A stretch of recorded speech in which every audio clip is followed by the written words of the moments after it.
on apprenait que la ligne de Deux-Montagnes allait subir les premiers travaux du réseau express métropolitain.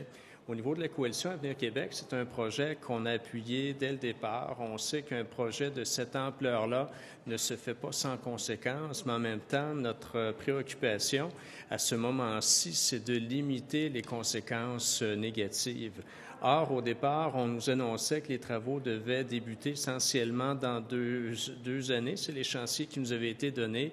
Là, on apprenait la semaine dernière que les travaux préparatoires vont débuter aussitôt que le 27 avril prochain, entraînant la fermeture de la ligne elle-même, là, les soirs et les fins de semaine. Les soirs à partir du vendredi soir au dimanche en fin de journée.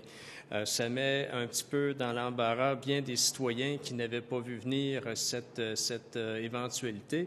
Et même lorsque j'ai eu l'occasion de questionner le ministre des Transports la semaine dernière, lui-même semblait un peu pris au dépourvu de la vitesse à laquelle cette annonce a été faite et surtout, pour nous, l'absence de véritables mesures d'atténuation. Par la suite, on apprenait qu'il y avait un scénario qui était proposé, soit d'amener les gens de la ligne de Deux-Montagnes en autobus directement au niveau du métro Montmorency à Laval. On peut comprendre que oui, ça demeure une mesure d'atténuation. En même temps, il faut évaluer sa pertinence ou son efficacité.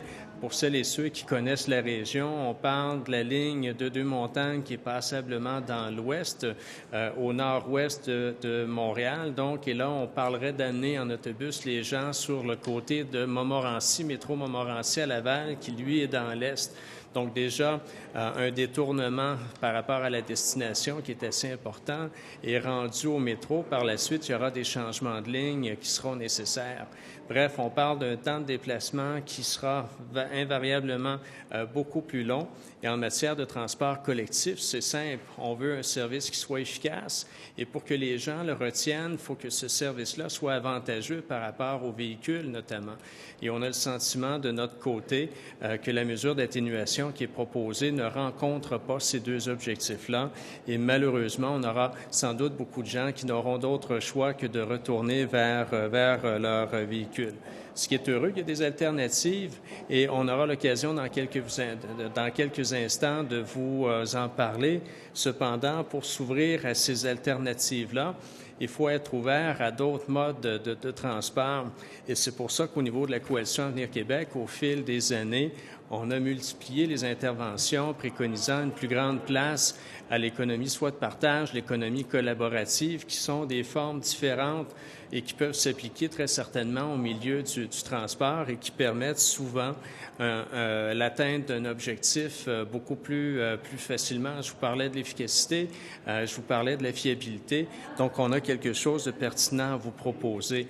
Donc, c'est quelque chose qui pourrait être mis en place très rapidement, en autant que la collaboration avec les gens de la RTM, le ministère des Transports s'établisse, c'est-à-dire un service qui pourrait être déployé aussi rapidement que pour la fermeture prévue le 27 avril prochain. Après, on aura tout le temps nécessaire pour parler des mesures d'atténuation lorsque la ligne de Deux-Montagnes sera fermée de façon définitive pendant un certain nombre de mois pour la construction du REM. Bon, il y a tout de même urgence d'agir présentement pour ces mesures qui seront en place là, dès les prochains jours, soit la fin du présent mois. Donc, c'est au gouvernement d'agir. On va souhaiter de notre côté qu'il y ait cette rencontre le plus rapidement possible entre les différentes organisations en cause. Il faut laisser place à de nouveaux partenaires potentiels. Et pour moi, c'est avec plaisir que je vais vous introduire maintenant M. Ducas, qui est le président de la compagnie Netflix. Et pas Netflix, quel lapsus, mais Netlift, effectivement. Je suis certain que ça s'est produit à quelques occasions. Et dans les faits, on veut être bien clair au niveau de la Coalition Avenir Québec. On ne fait pas la promotion d'une entreprise en particulier. On fait la promotion d'un système de pensée qui est différent, qui amène des résultats certainement plus efficaces qu'à l'heure actuelle. Et ce sera à ces entreprises ou à cette plateforme maintenant de se démarquer et de faire leur place dans un marché qui pourrait être drôlement intéressant pour la réalité des usagers de la route notamment. Donc, sans plus tarder, je laisse la parole à M. Ducas, qui est le président de Netlift. Merci, M. Charette. Bonjour à tous. D'abord, permettez-moi de remercier Monsieur le député de Deux-Montagnes, M. Charette, de retenir Netlift dans cette démarche. Je rappelle effectivement qu'il y a 2 semaines, la population de Deux-Montagnes en particulier, mais de nombreux citoyens qui doivent se déplacer durant les week-ends, donc entre le vendredi soir et le dimanche, ont appris qu'à cause des travaux du train de l'Est, on se retrouvait dans une situation où les gens, bien qu'ils aient acheté leur titre de transport en commun, se retrouvaient confrontés à une problématique qui n'est pas inhabituelle quand on fait des projets de transport collectif, celle de voir suspendre leur service.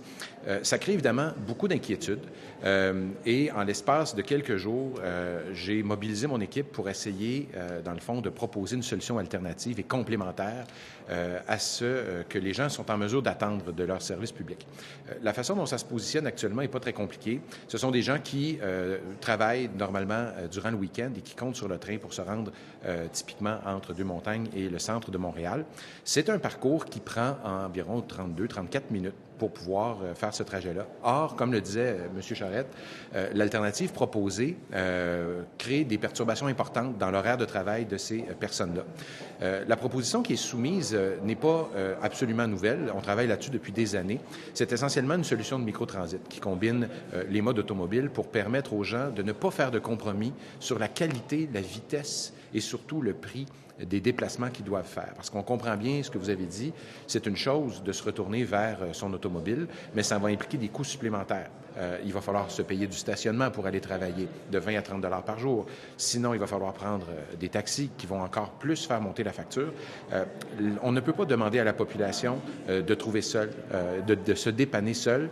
Le travail que nous avons fait et ce qu'on propose comme solution aux résidents là-bas est essentiellement de se baser sur le prix de leur billet de train et de simplement coordonner de la mobilité avec ce qu'on appelle du microtransit, des navettes. Les gens vont pouvoir partir directement de Deux-Montagnes, de se rendre jusqu'à la gare et de le faire en mode planifié pour un prix pour les autorités qui est de l'ordre de 25 sous du kilomètre passager ou encore 4 fois moins cher que le mode de transport collectif actuel et comparable. Donc, c'est dans cet esprit-là que l'économie de partage, l'économie collaborative peut venir parfaitement en aide aux modes structurants, puis on est comme ça.